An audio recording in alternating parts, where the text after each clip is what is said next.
I remember the exact sound of that courtroom when everything shifted. Not the gavel. Not the voices. The silence. The kind of silence that only comes when people realize they've made a mistake they can't laugh their way out of. But before that moment, before the shock, before the truth, I was the joke. They treated me like someone who'd just shown up to lose. I stayed quiet. And they mistook restraint for weakness. I was 39 years old, living in San Diego, working as a logistics strategist for infrastructure projects. Ports, shipping hubs, large-scale operations no one thinks about until something breaks. I'd been married for 14 years, divorced for 2. And somehow, my family decided that my divorce meant I was fair game. The case wasn't supposed to exist. That's the part that still stings. My ex-husband, Daniel, had already walked away with what we agreed on. No screaming fights. No dramatic courtroom split. We'd signed, finalized, and moved on. Or so I thought. Then the letters started. First from his lawyer. Then from my parents' attorney. Then from my sister's firm. She was a junior partner at a mid-sized practice and thought that made her an expert on my life. They were claiming I'd hidden assets. That I'd misrepresented my financial position during the divorce. That what Daniel walked away with wasn't fair because I was worth more than I admitted. And the most painful part? They weren't guessing. They were accusing. I didn't understand it at first. I kept rereading the documents, trying to find the misunderstanding. I called my mother. She didn't sound angry. She sounded certain. "You've always kept things to yourself," she said. "This is just accountability." Accountability. From the people who never once asked how I was doing after my marriage fell apart. The distance in my family didn't arrive overnight. It grew quietly, the way rot does. I was the eldest. The responsible one. The one who moved out early, paid my own tuition, never asked for help. My sister stayed close. My brother stayed loud. I stayed separate. Daniel liked my family. He knew how to perform warmth. He remembered birthdays. He laughed at the right moments. He brought wine and told stories where he was always the charming hero. I brought exhaustion. Somewhere along the way, my usefulness became invisible. The betrayal inside my marriage had already hollowed me out before the legal one began. Daniel didn't cheat loudly. There were no lipstick stains or midnight confessions. It was quieter, colder. He stopped touching me. Stopped asking questions. Stopped looking up when I spoke. When I finally asked him what was wrong, he sighed like I'd interrupted something important. "You're just not what I need anymore," he said. "Not emotionally. Not physically."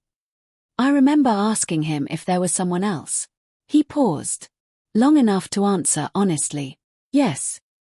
When I asked why he hadn't told me sooner, he said the line that would replay in my head for months. "You were convenient. Stable. But I never loved you the way you deserved." That sentence didn't break me. It erased me. I left quietly. Took a small apartment near the coast. Focused on work. Rebuilt my routines.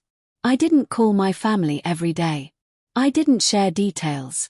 I didn't explain the nights I couldn't sleep or the mornings I sat in my car, unable to turn the key. Silence became survival. So when they decided to drag me into court, they assumed I'd fold. The courtroom felt hostile from the start. My sister sat behind Daniel, whispering to him.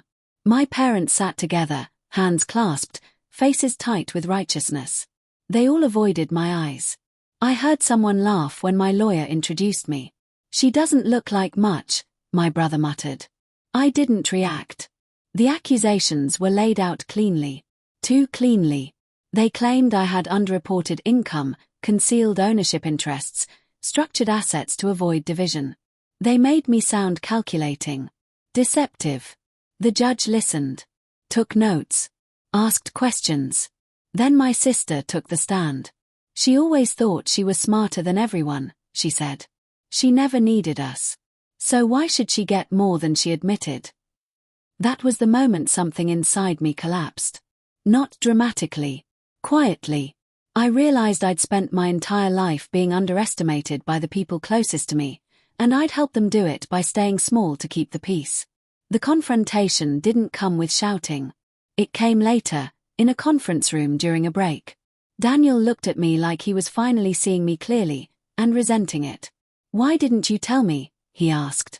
I didn't ask what he meant. "About your money. Your businesses. Whatever this is."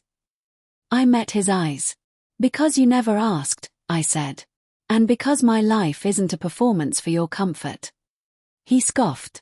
"You never loved me, did you?" I answered honestly. "I did. You just liked what loving me gave you." He shook his head. "My feelings don't matter to you at all." And for the first time, I didn't rush to reassure him. "No," I said softly. "Not anymore." That was the turning point. Not the courtroom. Not the judge. That moment. I stopped trying to be understood by people who benefited from misunderstanding me.